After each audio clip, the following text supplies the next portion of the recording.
Eyes بن عمر ایک صحابی ہیں اور فتح مکہ والے سال ابھی تک حضرت ابو سفیان رضی اللہ تعالیٰ عنہ مسلمان نہیں ہوئے تھے. تو کسی نے ذکر کیا تو اس نے ابو سفیان رضی اللہ تعالیٰ عنہ کا نام پہلے لیا اور آئز بن عمر کا نام بعد میں لیا. تو میرے اور آپ کے آقا و مولا ناراض ہو گئے اور فرمایا ایسا نہیں کرو گے، تم سردار ہیں قوم کے ابو سفیان اور یہ آئز ایک سادہ مسلمان ہیں، لیکن چونکہ یہ مسلمان ہیں لہذا نام لیتے ہوئے تم پہلے اس کا نام لو گے. اقبال کہتا ہے کہ قطرائے آب وضو کمبرے خوب تر از خون ناب کیسرے، کہ حضرت علی رضی اللہ تعالیٰ عنہ کے در کا غلام کمبر رضی اللہ تعالیٰ عنہ جب وضو کرتے ہیں اور ان کے وضو کے پانی سے جو قطرے گرتے ہیں وہ اس دور کی سپر طاقت سلطنت روم کا شہنشاہ کیسر، کہا کیسر کے خون سے وہ قطرائے وضو زیادہ قیمتی ہے جو محمد عربی کے غلام کے بدن کو چھو کے گزرتا ہے. تو اسلام کی ایک اپنی انوکھی شان ہے، اسلام کا ایک اپنا مزاج ہے.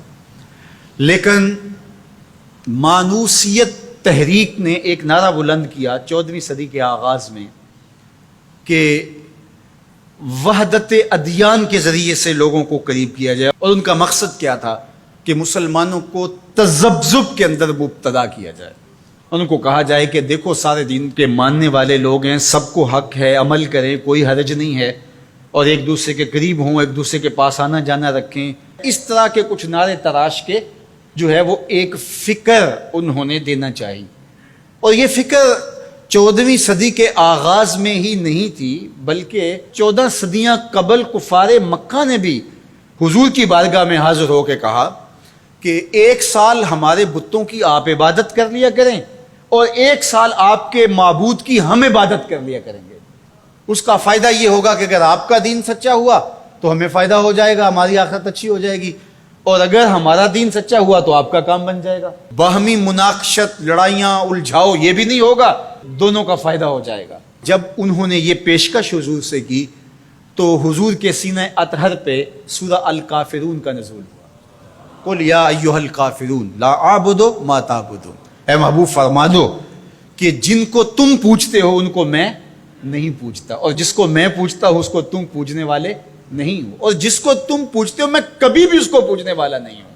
لکم دینکم ولی دین، تمہارا دین تمہارے ساتھ، میرا دین میرے ساتھ. تو یہ ایک الگ تشخص ہے میرے اور آپ کے آقا و مولا کے سینے پہ اتاری گئی صورت کے ذریعے سے جو واضح کیا گیا. ہر دور کے اندر ایسا ہوا، لیکن میں نے عرض کیا کہ 14ویں صدی کے اندر خاص طور پہ اس کا ڈور ڈالا گیا، اور اس وقت سے یہ تحریکیں چل رہی ہیں. اور بڑے بڑے نام ہیں، ان میں سے کچھ نام آپ بھی جانتے ہیں جو نادیدہ یا دیدہ طور پہ اس فلسفے کے زیر اثر آئے اور انہوں نے یہ تبلیغ شروع کر دی جو اسلام کی بنیادی فکر کے منافی ہے. گزشتہ دنوں پاکستان کی قومی اسمبلی کے اندر ایک مندر کی تعمیر کے حوالے سے جب بات چلی تو ایک صاحب نے کہا کہ کسی دین پر کوئی برتری حاصل نہیں ہے. کہ میں مغرب میں ایک گرجا گھر میں نماز پڑھی ہے اور انہوں نے مجھے اجازت دی ہے. وہ تو چرچ فروخت کر دیتے ہیں تو آپ مسجد فروخت کر دیں گے؟ وہ اپنا دین ترک کر چکے ہیں، وہ تو ان کی خواہشات کا مجموعہ ہے، تحریف راہ پا چکی ہے، اور انہوں نے ان خواہشات کے نتیجے میں جو مل بیٹھ کے فیصلہ کر لے اس میں وہ اپنی عبادت گاہ کو بیچ دیتے ہیں. تو کیا ہم اپنی عبادت گاہ کو بیچ سکتے ہیں؟ ہم کہتے ہیں جی وہ دیتے ہیں تو ہم بھی دے دیں. یہ کیا بات ہوئی؟ اگر آپ نے ان کی رواداری دیکھی ہے تو ذرا اس کو اپنے سیاسی کلچر کا حصہ بنائیے، تھوڑی سی وسیع و ظرفی کا اظہار کیجئے. مسلم لیگ کے دفتر جو ہیں وہ تحریک انصاف کے لیے کھول دیجئے کہ آپ یہاں اجلاس کر سکتے ہیں، اور تحریک انصاف سے کہیے گا کہ وہ پیپلز پارٹی کے لیے، ان کو کہیے گا کہ آپ نون لیگ کے لیے اپنے دفتر کھول دیجئے. وحدت ادیان تو بعد میں ہوگی، وحدت سیاست تو ہو لے پہلے. تم سارے مسلمان ہو، ایک ملک کے رہنے والے ہو، تو پتہ چلے جی یہ بڑے وسیع و ظرف ہیں. وہاں تم اپنے لیڈر کے لیے مر جاتے ہو، اور اسلام کوئی یتیم مذہب ہے؟ یہ محمد عربی کا لایا ہوا دین ہے. تم اپنے سیاسی مفادات پہ کوئی کمپرومائز نہیں کرتے ہو. یہ کیا تمہارا فلسفہ کہ انہوں نے اپنے چرچ میں اجازت دے دی تو ہم بھی دیں گے؟ میاں ان کی غیرت اجازت دیتی ہے، ان کا دین جو خود ساختہ ہے، اور حضرت عیسیٰ کو چھوڑ کے جو انہوں نے اختیار کیا ہے، ان کی تربیت ان کے نفس نے کی ہے، اور ہماری مسجد کے حوالے سے تربیت محمد عربی نے کی ہے۔ ہمیں تو یہ بتایا گیا سامان مسجد نہ برائے سوختن نہ برائے فروختن، مسجد تو مسجد رہی، مسجد کے اندر جو ٹوٹی ہوئی چٹائی ہے آپ اس کو بھی نہیں بیچ سکتے۔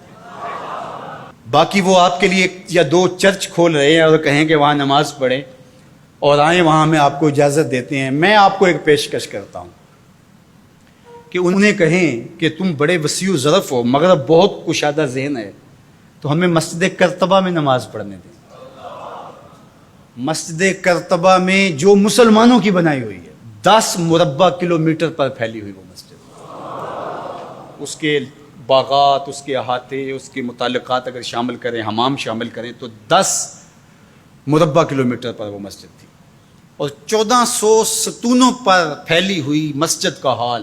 اللہ اکبر، جب رات ہوتی تو اس زمانے کے اندر 7,500 مشعلیں اس مسجد میں چراغاں کرتی، 30 فٹ اونچا اس کا چھت ہے، اور آج بھی وہ دیکھنے کے قابل ہے۔ اقبال نے بے ساختہ وہاں جا کے کہا تھا کہ تیرا وجود مردان خدا کی دلیل، جنہوں نے بنایا ہے پتہ چلتا ہے کوئی تھا، تیرا وجود مردان خدا کی دلیل، وہ بھی جلیل و جمیل تو بھی جلیل و جمیل، وہ بھی جلیل و جمیل تو بھی جلیل و جمیل، تیرے ستون بے شمار تیری بنا پائیدار، شام کے صحرا میں جیسے ہجوم نخیل۔ تو وہ مسلمانوں نے بنائی ہوئی، 800 سال مسلمانوں نے اندلس میں حکمرانی کی، اب وہ مسجد مسلمانوں کی تعمیر کردہ وہاں موجود ہے اور گرجا گھر میں تبدیل کر دی گئی ہے۔ 2008 میں مقامی مسلمانوں نے پوپ کو درخواست دی کہ جس رواداری کی، مذہبی رواداری کی آپ بات کرتے ہیں، اس رواداری کو قائم کرنے کے لیے ایسا کیا جائے کہ ہمیں بھی اس مسجد میں نماز پڑھنے کی اجازت دی جائے۔ یہاں گرجا گھر ہے، تصویریں لگی ہوئی ہیں، اور وہ آ کے عبادت کرتے ہیں عیسائی، تو ہم بھی ایک گوشے میں عبادت کر لیا کریں۔ مغرب جس رواداری کا پرچار کرتا ہے اس کا عملی ظہور ہو جائے، لیکن پذیرائی نہیں بخشی گئی۔ کہاں گئے وسیع و ظرف؟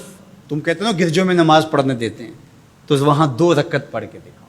2011 میں اللہ نے توفیق دی تو مجھے شوق تھا کہ میں مسجد کرتبہ دیکھوں، بچپن سے پڑھتے آئے، مسجد کرتبہ کی یادیں خیالوں میں نقش تھی۔ تو جب میں وہاں پہنچا تو وہ دروازے پہ بتا دیتے ہیں کہ یہاں نماز کی اجازت نہیں ہے، تو اب وہ مسجد جہاں قدم قدم پہ اہل علم اور اولیاء کے پیشانیوں اور سجدوں کے نشان موجود ہیں، اب مجھے تو گوارا نہ ہوا کہ میں جوتا پہن کے جاؤں، تو میں نے جوتا اتار کے ایک سمت رکھ دیا اور مسجد میں داخل ہوا۔ تو سیکورٹی کے لوگ میرے پیچھے بھاگے اور کہنے لگے کہ آپ یوں نہیں پھر سکتے۔ میں نے کہا کیوں؟ کہتے آپ نے جوتے اتارے ہوئے۔ تو وہاں تمام مذاہب کے لوگ آتے ہیں، آپ جانتے ہیں کہ ان کے لباس بھی مختصر ہوتے ہیں، تو میں نے کہا انہوں نے تو لباس بھی نہیں پہنے ہوئے، تو مجھے اس کی اجازت دیتے کہ میں جوتا اتار دوں، انہوں نے لباس اتارے ہوئے۔ تو وہ کہنے لگے جی نہیں۔ میں نے کہا مجھے بات سمجھاؤ کس طرح۔ تو جو گفتگو ہوئی وہاں، جو میرے ساتھ ترجمان تھے ان کے ذریعے سے، وہ یہ تھی کہ چونکہ مسلمان مسجد کی تعظیم کرتے ہیں اور مسجد کی تعظیم عبادت کا روپ ہے، اور وہ مسجد کو تقدس دے کر کے اس کی تعظیم کرتے ہیں، اور آپ نے جو جوتا اتارا ہے آپ کی نیت میں مسجد کی تعظیم ہے، یہی ہے۔ میں نے کہا بالکل یہی ہے۔ یہاں بڑے بڑے مشائخ اولیاء بیٹھتے رہے تو کس طرح میں اپنے جوتوں سے اس پہ فرش کو رون دوں؟ تو انہوں نے کہا جی ہم اجازت نہیں دے سکتے۔ تو ان سے بہت کہا، لیکن وہ کہنے لگے یہ ہو ہی نہیں سکتا۔ تو ہم ساری مسجد نہیں دیکھ سکے اور واپس آ گئے، اور 2014 میں پھر دوبارہ جانا ہوا، پھر یہی میرے ساتھ مسئلہ ہوا۔ تم کہتے ہو بڑے وسیع و ظرف ہے، میں اپنا تجربہ بتا رہا ہوں۔ تم کہتے ہو چرچ میں نماز پڑھنے دیتے ہیں اور وہ جوتے اتار کے نہیں جانے دیتے۔ او میاں، وہ تمہارے لیے ایک کھلونا رکھا ہے، تمہیں بہلانے کے لیے، تمہیں ورغلانے کے لیے وہ رکھا ہوا ہے۔ انہیں پتہ ہے اس سے بہل جائیں گے، اور وہ بھی شور جا کے کریں گے کہ ہماری مسجدوں میں بھی ایسا ہونا چاہیے، ہم بھی وسیع و ظرف ہوں۔ وہ تمہیں دھوکہ اور فراڈ دینے کے لیے کیا ہے۔ اقبال نے کہا تھا اندروں تاریخ تر از چنگیز، یہ بظاہر میٹھے میٹھے لگتے ہیں لیکن ان کا اندر چنگیز سے بھی زیادہ تاریخ ہے۔ تو جو گرجے فروخت کر دیتے ہیں، آج آیا صوفیہ کہ ان کو کیوں تکلیف ہو گئی؟ اور وہ سلطان محمد الفاتح نے خریدی ہوئی ہے، اور آج آیا صوفیہ سجدوں سے آباد ہو رہی ہے۔ آج وہ مسجد اذانوں سے پرنور ہو رہی ہے اور ماحول کے اندر وہ عجیب خوشیاں پھیل رہی ہیں۔ تو تکلیف اسلام سے ہے، وہ چاہتے ہیں کہ یہ تذبذب میں مبتلا ڈھیلے ڈھیلے مسلمان رہیں، خیر سے رہیں، ان سے کیا ہماری پریشانی ہے؟ مجھ کو پریشانی ہے تو اس امت سے ہے، اشک سحرگاہی سے جو ظالم کرتے ہیں وضو۔ تو آج آیا صوفیہ تکلیف کا سبب اس لیے بن گیا کہ یہ جو تحریک بپا کی گئی تھی وحدت ادیان کی، اور ترکی بھی ایک زمانے میں اس کا مرکز رہا، اور آج یہ ہے کہ وہاں آیا صوفیہ مسجد کی صورت میں بدل رہی ہے۔ لیکن مغرب خوش ہے کہ پاکستان میں مندر بن رہے ہیں، عربستان میں مندر بن رہے ہیں، اور اسرائیل کے ساتھ ہم عربوں کے تعلق کو مضبوط کر رہے ہیں، لیکن یہ تمہارا ادھورا سا خواب ہے جو کبھی پورا نہیں ہوگا، یہ وقتی ہوگا۔ انشاءاللہ وہ وقت دوبارہ آنے والا ہے کہ پوری کائنات پہ جھنڈا میرے حضور کا ہی ہوگا۔ ملیں گے سینہ چاکانے چمن سے سینہ چاک، بزم گل کی ہم نفس باد صبا ہو جائے گی، شبنم افشانی پیدا کرے گی میری سوز و ساز، اس چمن کی ہر کلی درداش نہ ہو جائے گی، آسمان سحر کے نور سے ہوگا آئینہ پوش، ظلمت رات کی سیما پا ہو جائے گی، شب گریزاں ہوگی آخر جلوہ خورشید سے، یہ چمن معمور ہوگا نغمہ توحید سے۔